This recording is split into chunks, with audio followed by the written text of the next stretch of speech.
Hola, soy Emilio Porta, escritor y crítico literario, y hoy vamos a analizar y a presentar un nuevo libro de la serie Gong, Las picardías de nuestros abuelos, del escritor y crítico musical Antonio Gómez.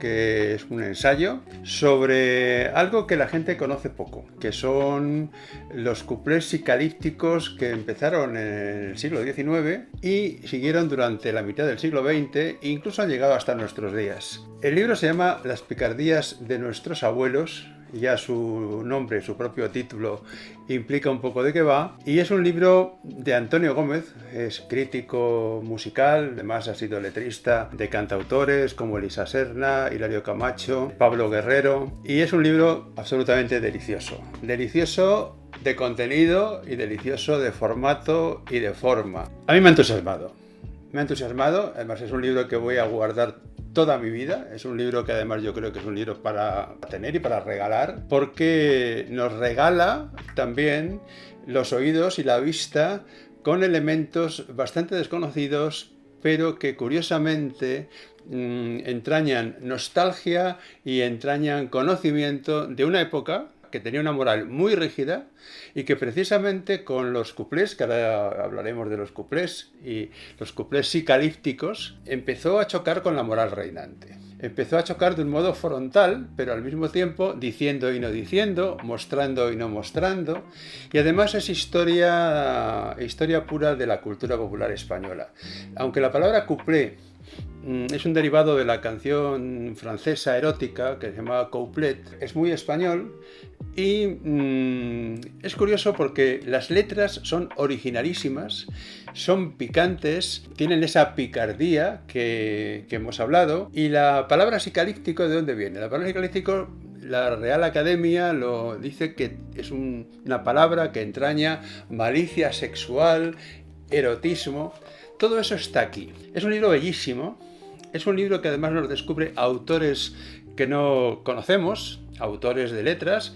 Algunos sí son conocidos, como de letras de cuplé, como a los hermanos Álvarez Quintero, pero otros no tanto, como Álvaro Retana, como otros muchos que vienen en este libro, que están contenidos aquí, y que nos descubren letras absolutamente originales y divertidas. Hay que tener en cuenta que en esa época de moral rígida, que en España se corresponde con la Belle Époque francesa, que es la época del cuplé, la época de las tardes del Rich, que es uno de los títulos de los cuplés más conocidos, en esa época de alguna forma había un deseo de libertad, de cambio, de hacer daño a la moral reinante y de escaparse de ella, cosa que era muy difícil dadas las estructuras sociales del país. Pero se empezó con dos cosas: con las canciones eróticas, de las cuales nosotros tenemos a través de los poemas de nuestra picaresca y de las narraciones de nuestra picaresca, incluso de poemas en la mejor tradición, como las obras del arcipreste de Hita, de Juan Ruiz.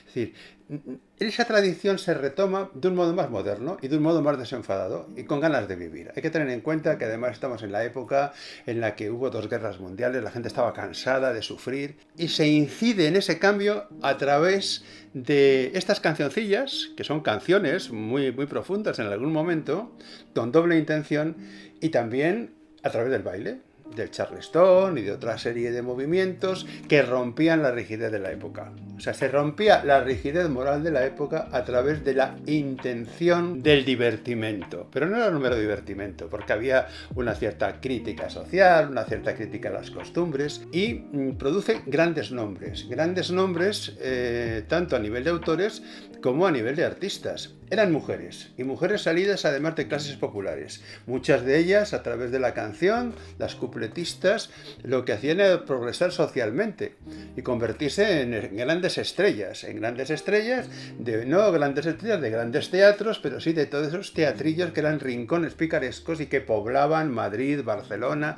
las grandes ciudades españolas, que las poblaron durante toda la segunda mitad del siglo XX, de hace un siglo, y que eran enormemente populares. Curiosamente, los autores de los cuplés eran gente, como lo señala Antonio Gómez, eran periodistas muy ilustrados Y también ocurría una cosa muy curiosa, y es que, y esto lo describe muy bien en el libro, los cuplés cantados por las cupletistas eran un modo de salir de una vida gris, dura a veces, por parte de las clases obreras, por parte de la gente que no tenía trabajo, por problemas de crisis económicas, sabemos lo que son una crisis económica, y la gente escapaba, la gente quería escapar, quería libertad. Y esto, de alguna manera, empezaba a tocar esa libertad.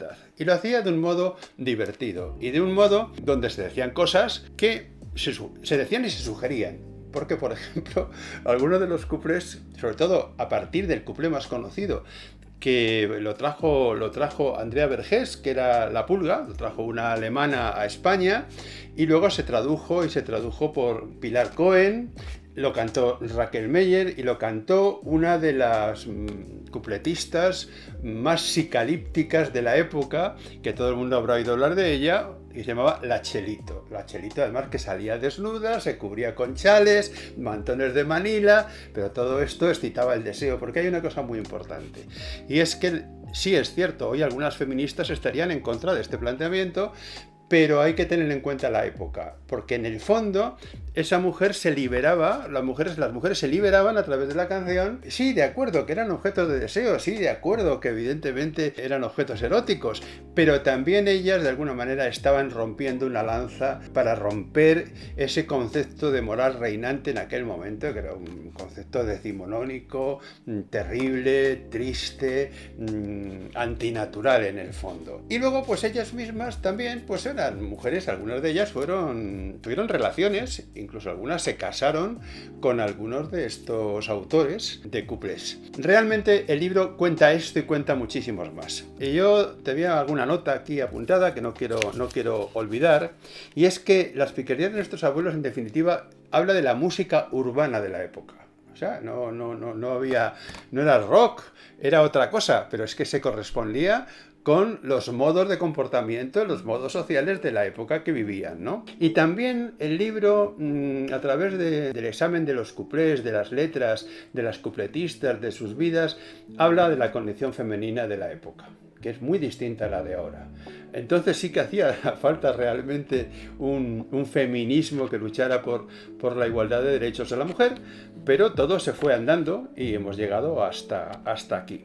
Había una relación de las mujeres con los hombres muy diferente, entonces la mujer sí realmente tenía muy pocas posibilidades de acceso a puestos de trabajo y a integración en una sociedad que realmente pues no era para ellas, una sociedad de hombres fundamentalmente, y todo esto lo vemos aquí. Lo vemos a través de una prosa deliciosa, del examen de los propios cuplés, porque es que el libro recoge también las letras de todos estos cuplés. Desde La Pulga, La Regadera, habla de otras cupletistas magníficas como fueron y súper conocidas y que además incluso fueron figuras internacionales, como además de La Chelito que hemos hablado, La Fornarina. En fin, realmente el libro es para no perderse. Es un libro para tener, para guardar, para examinar. Es un libro de colección que realmente en cualquier persona que tenga un interés sociológico y sobre todo un interés vital y que lo quiera descubrir a través de algo que en el fondo es también historia, porque esto es historia. La cultura popular también es historia. Y esto es cultura popular y es cultura, digámoslo, culta, porque no podemos ignorar lo que he dicho antes, que los autores de estos cuplés no eran unos aficionados, eran grandes periodistas, grandes escritores, y hoy aparecen, gracias a la serie Gong, en este maravilloso libro que se llama Las picardías de nuestros abuelos.